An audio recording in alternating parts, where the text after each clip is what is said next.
Some viewers may find this disturbing. Viewer discretion is advised. Hi, my loves.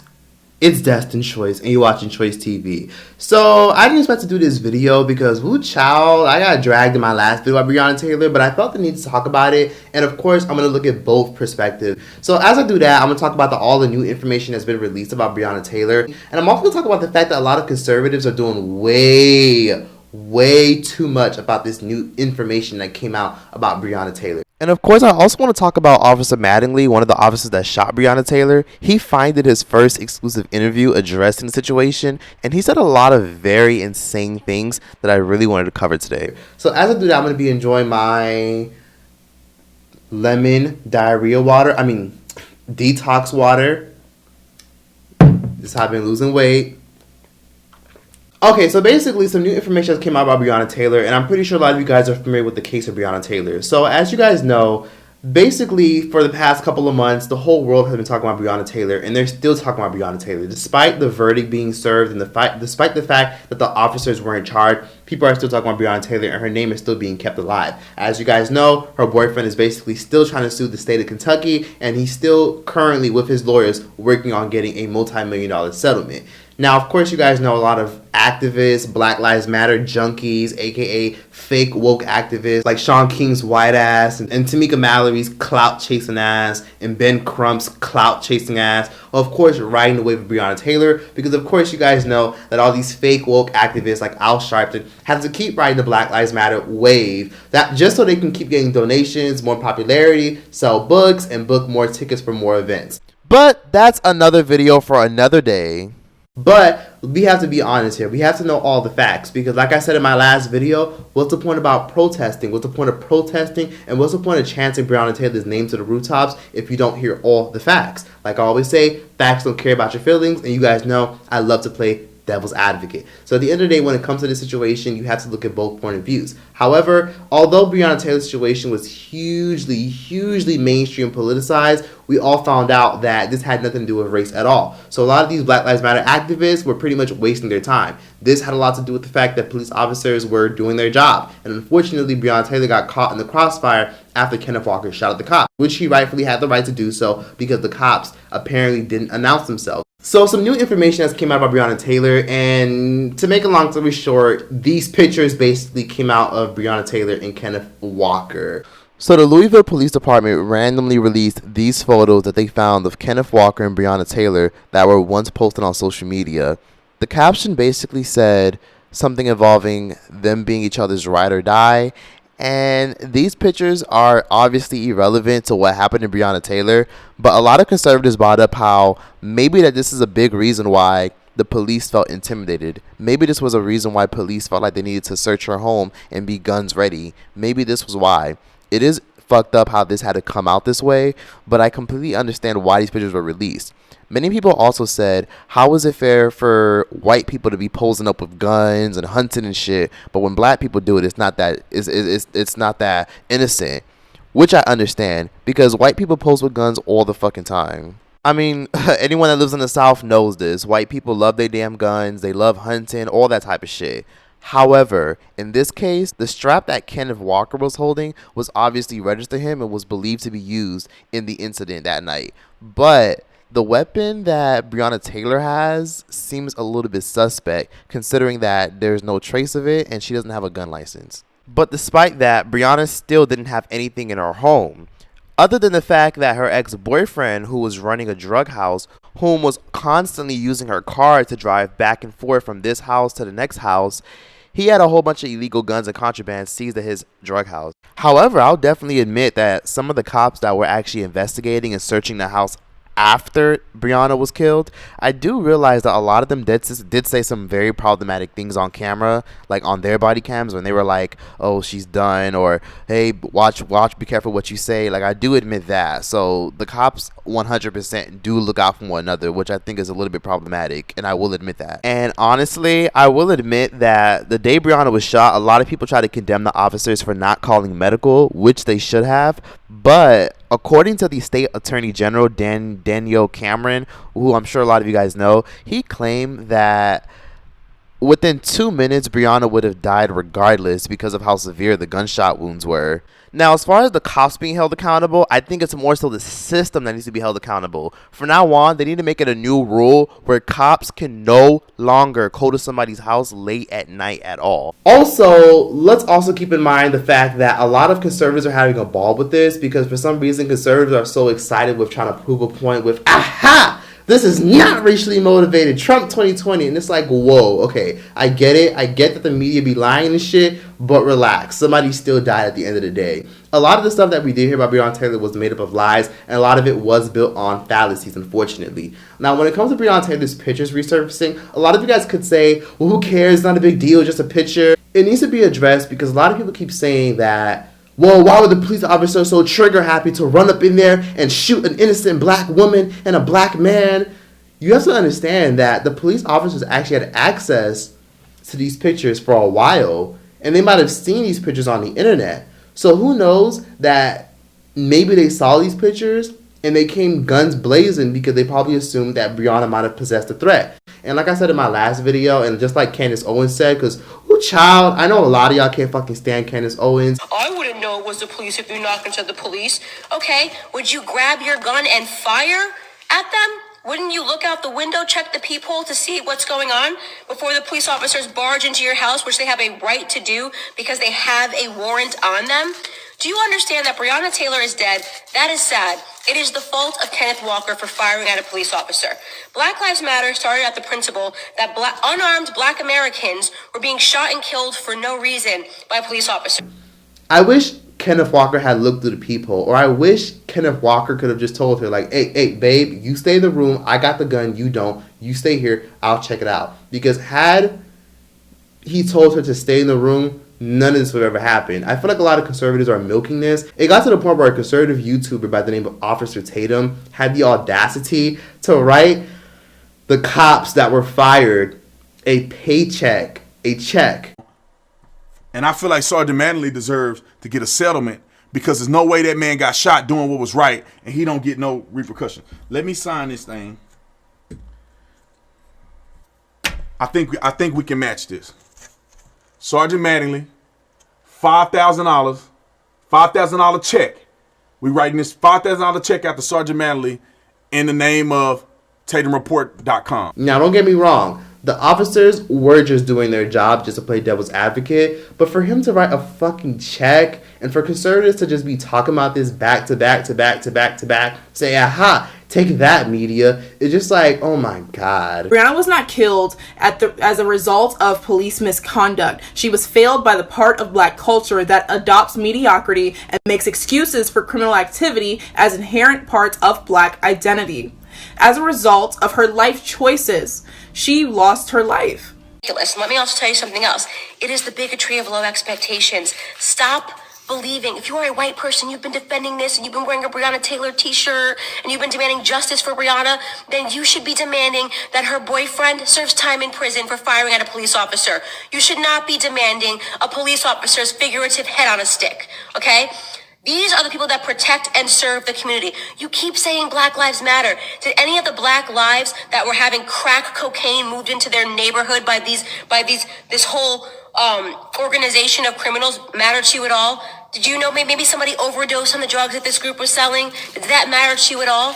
Did any of that? The black lives only matter when the narrative that you hope, that you wake up every day and you hope that you're going to see. Honestly, I think left-wing media and right-wing media is equally to blame for this bullshit because at the end of the day, both medias are exploiting her death for the wrong reasons. The right-wing conservatives are bringing up her death to prove a point, and the left-wing media is trying to exploit her death just to get votes. And you guys see what I mean when I say fuck the left and fuck the right, because both parties are technically evil. Systemic oppression is going to continue until we actually have serious conversations, which people won't, because one of those serious conversations is let's address all the black on black crime, which should be addressed. Because like I always say, how do we expect white supremacists and the police officers to treat us with respect if we can't even love on each other? We want to be treated civilly, but a lot of us don't treat black women civilly, a lot of us don't treat black mental illness civilly, and a lot of us don't treat black trans people civilly. So, like I said, white supremacists isn't our biggest issue. But of course, people only care when it's a white person. Because let's be real, I see videos of police officers shooting, assaulting, and abusing their power who just happen to be black. And the media doesn't care because it's a black cop. If you guys didn't know, one of the officers who actually shot Breonna Taylor actually sat down and did an interview with Good Morning America. He basically said some pretty absurd things during the interview, but he did make some very enticing points. And basically, this is what he had to say. This case, if we had cameras on that night. How would you have done it differently if you could have? We would have either served the no-knock warrant or we would have done the normal thing we do, which is 5 to 10 seconds, to not give people time to formulate a plan, not give people time to get their senses so they have an idea of what they're doing. Because if that had happened, I'm telling you, Mike, if that had happened, Breonna Taylor would be alive. You believe she'd be alive if that 100%, had I happened? believe If you she'd be had alive. just stormed in Yes, and not given them time? I do. Breonna's death, what was your feelings watching all that unfold after this? Mostly frustration. And the frustration came from our command and from the mayor's office because there was so much disinformation out. Because this is not relatable to a George Floyd. This is nothing like it. It's not a Ahmaud Arbery. This is not us going hunting somebody down. This is not kneeling on a neck. This is nothing like that. And I know I'm not going to sit here and act like playing the big victim card. But I mean, I was a victim in this as well. My family has been a victim in this. They have had to go in hiding. They have had death threats. When somebody sits back from their mansion and accuses somebody they don't know of being a racist and being a dirty cop and being a murderer, when that's not the case, that does affect you. You were called racist. Are you racist? No, not at all. Do you think there is a racist divide between the community and the LMPD? I think there are people who stir things up and make it more of that, because when you're dealing with criminal element, you know, you talk about racial profiling. Good police, anyway, police I've worked with don't racial profile. You criminal profile. Let's address the fact that just because you're black, you're a threat. It's not the case. I'm not scared of you. Well, because you're that's black. how black men feel. That's how black women feel. But does that make it real? If it's Because- how you feel, then it's real. No, not necessarily. So what is the difference between criminal profiling and racial profiling?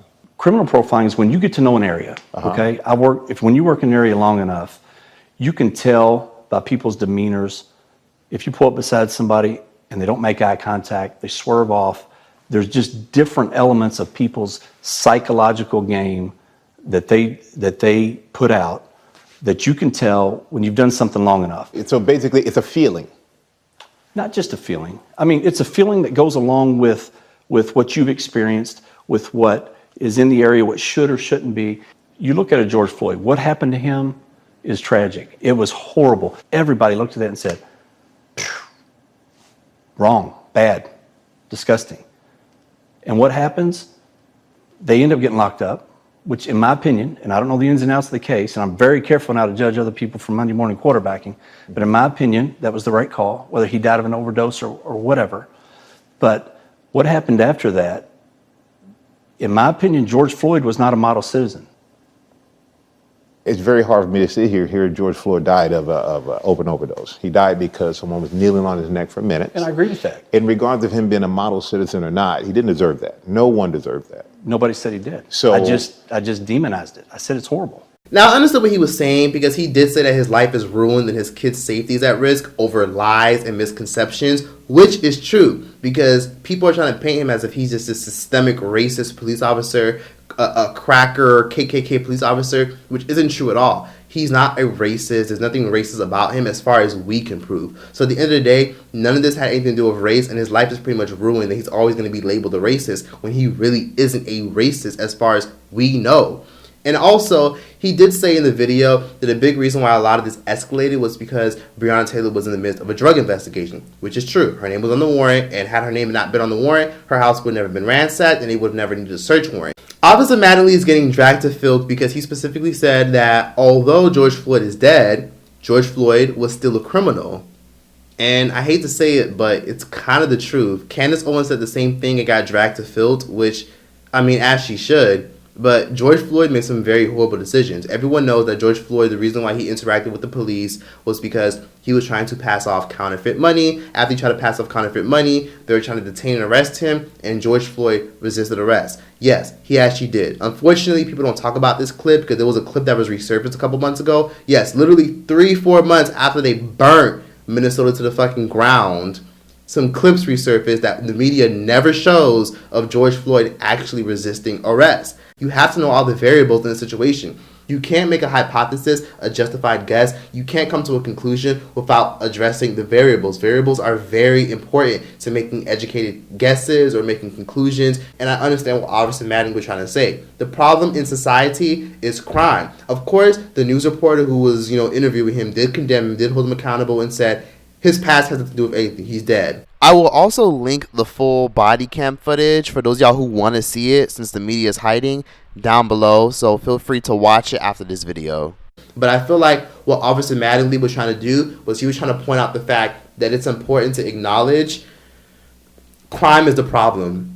And although a lot of police officers have racial, social prejudice, which Officer Mattingly did admit, but he didn't admit it enough. He could have put way more energy into that statement. Crime is the main source of why people have interactions with the police. A lot of it isn't rooted in the fact that people are black. No one is going to jail because they're black. It's just that simple. No one is going to jail because they're black. That just doesn't happen nowadays. And unfortunately, people don't consider all the facts. And you guys know that I'm not biased and I don't take sides and I'm not going to look at one perspective without looking at the other. I have to look at it as a whole. So as far as the whole racially motivated situation with George Floyd, I don't know. However, George Floyd is dead and he's never coming back, and that's just the end of it. So when it comes to the situation regarding Officer Mattingly bringing up George Floyd, I understand why he did it. However, I was very annoyed with his delivery. He still made a very good point. A lot of officers do criminal profile. So if officers are in a certain area or they see a certain people who look a certain way, behave a certain way, they're going to assume you're a criminal, question you, look for you, tap you down, and if you're not a criminal and you come out clean, they'll leave you alone. And that just is what it is. The problem is that there's a lot of crime in our neighborhoods, and unfortunately, one bad apple will ruin the bunch. The reason why a lot of officers have social prejudice is because there's a lot of criminals who look like me or look like you, whether you're black or Hispanic or any other race. Statistically, people of color commit majority of the crimes, and majority crimes are done by mostly black people as far as homicidal crimes and as far as gang-related crimes and theft-related crimes. Unfortunately, it's done by mostly black people. So I understand why a lot of cops have social prejudice, and I do think that the cops need to be reformed. So Officer Mattingly was trying to point out the fact that the problem isn't with the fact that there's a lot of black people in the world and a lot of white police officers can't handle it. The issue, in fact, is crime. And I hate to say it, but it's the truth. The reason why there's so many police officers in black neighborhoods is because we allow criminals to sit there and we don't do anything about it. We'll protest and get the cops out of our city and say, get these cracker cops out of our city, da, da, da. But when there's pimps, human traffickers, thugs, gangbangers, criminals, crooks, thieves, evil baby mamas, evil baby fathers, people abusing their damn kids, a lot of us would just turn the other way, don't got nothing to say. And I feel like if we could have this energy to protest and push these cops out of our city, because in Minnesota, if you didn't know, they actually defunded the police and crime has actually gone up. The police had to lay off a little bit because the civilians have been going insane. So police had to lay off and crimes have actually been going up. Robbery has been going up, theft has been going up in Minnesota. So the problem at hand is the fact that a lot of us have a lot of criminals who look like us. And the problem is we have to address all of it. So the issue is at hand, crime. And I feel like what Officer Maddie was trying to say is you can't compare yourself to Breonna Taylor, because black women, women of color, women in general, please don't compare yourself to Breonna Taylor. Breonna Taylor's situation was a very, very intense situation that a lot of women get caught up in very commonly. And unfortunately, I want a lot of women to take what happened to Breonna Taylor as a lesson. Of course, I know a lot of people aren't going to watch this video to the end, but it's very important that you know you are not Breonna Taylor. You are not George Floyd. If you are like them, or if you have made bad decisions like them, please avoid it. Please don't hang around the bad crowd. Please don't affiliate with anybody who's out here doing criminal activity. Don't bail no one out who's doing criminal activity over and over and constantly. Don't kick it with someone. Don't date someone who's a criminal and a crook and a thief. That's the mistake Breonna Taylor made. Don't do drugs. Don't be out here doing things that you shouldn't be doing. Because realistically, the only people who don't like the police, the only people who don't want the police in the neighborhoods are people who don't know much about how these things work, or people who are criminals. At the end of the day, just like people have prejudice towards other people, cops have prejudice towards particular people as well, based off of the way you look, the way you dress, and the way you act. Because cops are taught to look at your body language, your aura, and to fill out your energy. And I wish cops would put that shit to the side, because at the end of the day, cops, you're cops. You know, at the end of the day, I don't give a fuck what you're doing. Whether you're a customer service worker, an employee at McDonald's, you put your feelings to the side and you focus on the job that you got to do, because your job has to get done, and it has to get done efficiently and the right way. Because I know black people who don't like Mexicans. I know black people who don't like Hispanics. I know Mexicans who don't like Ecuadorians. I know Asians who don't like black people who don't like Asians. All throughout my life, everyone has had prejudice towards one particular group at some point in time. And at that point, you have to understand that a big reason why people have prejudice towards particular people is because of ignorance, or because of not understanding each other mutually, not picking a side. And when I did say that, a lot of people were just like, you sound like a white nationalist. I liked you better when you were fat. You're getting conservative on me. No, I feel like it's a whole agenda to just get rid of law enforcement so that way we could make crime skyrocket in our neighborhoods. So guess what? When crime skyrockets, we're going to be looking for the Democrats who are allegedly for multiculturalism to help save us and save the day. Even though majority of the cities where all the crime and gang activity happens are actually ran by Democrats. Fun fact.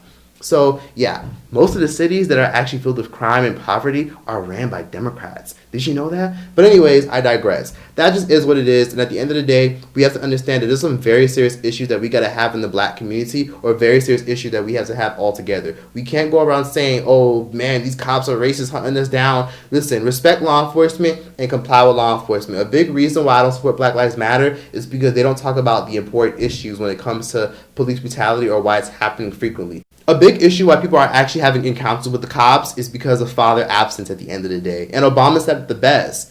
When you grow up without a father, you're more likely to have encounters with the cops. When you grow up without a father, you're more likely to be incarcerated, you're more likely to go to jail, and so on and so forth. And that's just a hardcore truth. I hate to say it, but the reason why I don't support Black Lives Matter is because they never talk about black men, the black fathers, because fathers watching this, we need you. Because at the end of the day, ding, ding, ding, ding, ding, the issue with black Americans and why black Americans are more likely to be abused or attacked severely by the cops is because there's a lack of respect for law enforcement. We have rappers like Ice Cube who preach about fuck the police, which, yeah, fuck the police, they suck and everything, but you have to respect law enforcement. You know, when you do things like disrespect them and say, why you want to see my ID? Why? It's just like you're antagonizing things and making things worse. Of course they want to see your ID, because if you're in an area filled with crime and poverty, or if you're in an area where they constantly see vicious crimes, of course they're going to want to see your ID. Of course they're going to do these things. I'm not defending it, but it's just a sad, hardcore truth. And that's why we need to start other hashtags. Instead of things like